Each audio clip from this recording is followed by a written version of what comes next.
another moving feast is the transfer market, and poor Newcastle, they've really had it tough in this transfer window. Of course, losing their manager, Eddie Howe, but a really big story that's happened recently is Bruno Guimarães' move to Arsenal for £75 million confirmed. He is now an Arsenal player. He will be playing under Mikel Arteta, the champions Arsenal of last season. I want to ask you firstly, Nadine, from a Newcastle perspective, was this quite a tough call to let him go like that? Yeah, I think it's a really tough call because I think Bruno, from what I've seen of him, he was central to Newcastle's sort of overall project and ambition. However, those financial fair play pressures and the scale of the offer forced their hand, and Arsenal is demonstrating that they're willing to spend big on the right player, and Guimarães ticks a lot of boxes. Yeah, and when you think they've lost Tonali, Gordon and now Guimarães are three big pieces of a team that won the Carabao Cup against Liverpool, if you remember. Of course, Alexander Isak scored the second goal. He's no longer there too. So, and the manager, it's a really ripped apart team. But for Arsenal, it's the complete opposite. They're just building and building and building. So this is a signing that Arsenal fans can really get excited about, isn't it, Nadine? Yeah, absolutely. Gosh, the Brazilian international, Bruno Guimarães, has been one of the standout midfielders in the Premier League, and Arsenal are clearly looking to strengthen in that area. And, just a brief summary about him, his ability to control games, to break up play and contribute going forward makes him, I think, a perfect fit for Arteta's system. 100%. He's a warrior. He calls himself a warrior. Newcastle fans saw him as their Geordie warrior. But he stresses that he's very comfortable on the ball, composed, calm in possession, which, from what I've seen of him, he absolutely is. The numbers back that up. Even playing mostly in a defensive position at number 6 in Newcastle, he still managed 4 goals, 5 assists in his first season, which he then improved to 7 goals and 8 assists the following year. And across his whole career at Newcastle, it goes up to 30 goals and 25 assists in 153 Premier League appearances, despite often being used in a deeper role, which I think are great statistics. He now joins a fantastic group of midfield players with the likes of Declan Rice, Martin Zubimendi, Martin Odegaard, Mikel Merino, Miles Lewis-Skelly, of course, who was really good at the end of last season and still young and developing. So it's a great depth of options, and my question would be where he actually slots in. Yeah, well, he's played lots of different roles, hasn't he, throughout his career, Bruno? But I'm going to push it back to you. Is he going to be in the number 6 or number 8 position? Because he did both, didn't he, at Newcastle? It's difficult to say. He's comfortable in both for sure. He's been fairly open that his heart leans towards playing in the number 8 position.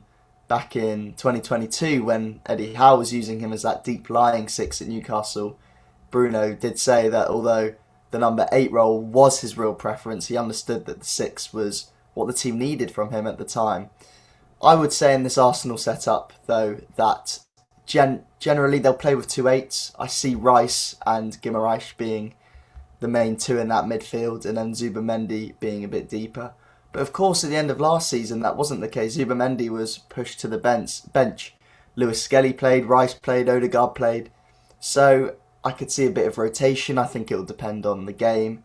I think when they're playing a perhaps weaker or lesser team, if you like, that sits back, Guimarães will play in a more advanced position. But perhaps when they're playing another big 6 side, either Rice or Guimarães might just play that little bit deeper. So that'll be really interesting to see. Yeah, I mean, it's interesting, isn't it? When you think about when he was at Newcastle, it just shows how he's a real team player, because he wanted Newcastle to win more than where his position was basically told to him by his manager.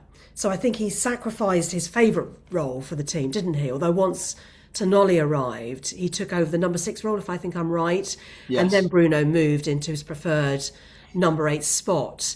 So that willingness to play wherever the team needs him is exactly the kind of adaptability that Arteta values in his squad. And yeah, it's quite interesting that what you've just said, where you think he's going to play and how the team will move around him. But I know the sporting director, he's been pretty direct about, where Bruno's going to be, hasn't he? He has. He actually, this is Andrea Berta, by the way, if you didn't know who's the sporting director. He's described Bruno Guimarães as someone who can play both as a defensive midfielder and as a box-to-box presence. Someone who combines quality and quantity and has consistently chipped in with goals and assists. I mean, he's just relaying what we already know. He's framing that Guimarães will help evolve Arsenal's playing style while also raising the level of competition within the squad, which he sees as essential for winning major trophies. So, I guess what I want to know, Nadine, if you've got an insight, is tactically, how could Arteta actually deploy him? I suppose he's got a few options, hasn't he? Arsenal has fullbacks who can tuck inside and cover for him if he plays in that 6 position. But yeah, the interesting idea, I think you've spoken about it, is pairing him maybe with Declan Rice, which would then allow him to use either Martin Odegaard or Eze as a pure number 10.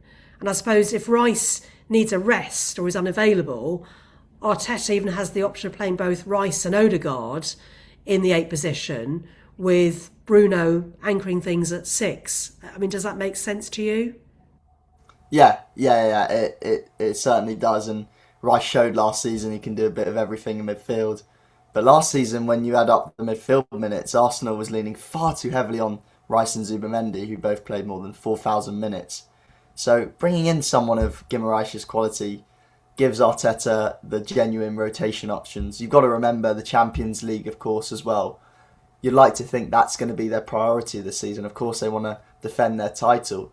But playing all these competitions with games coming thick and fast, especially in that Christmas period, it's crucial that you have a big squad, because injuries do happen. We see injuries happen more and more in football now. But it certainly does feel like one of those transfers, Nadine, that could define a title race. Yeah, it really could, because Arsenal landing him, I think, sends a statement, doesn't it, to their rivals, not only in the domestic competitions, to the Premier League, but also to the rest of Europe.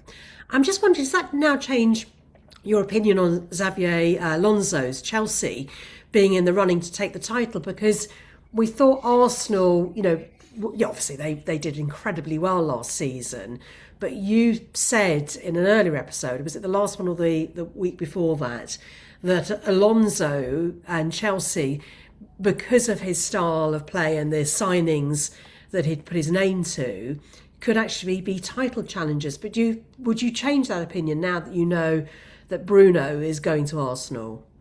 I wouldn't change my opinion. I think both are title challengers. This transfer definitely helps Arsenal, but I still see Chelsea as a contender. They don't have any other competitions to play in, no Europe, which gives them a real clear vision and charge at the Premier League, which all these other clubs that we discuss, Man City, Arsenal, Liverpool, Man United, they have Champions League football to play. And so, for that reason, I just think Chelsea have to be seen as contenders. A lot of people would disagree with me because it is such a new setup, lots of new players, etc. And Arsenal probably the safer bet, if you like.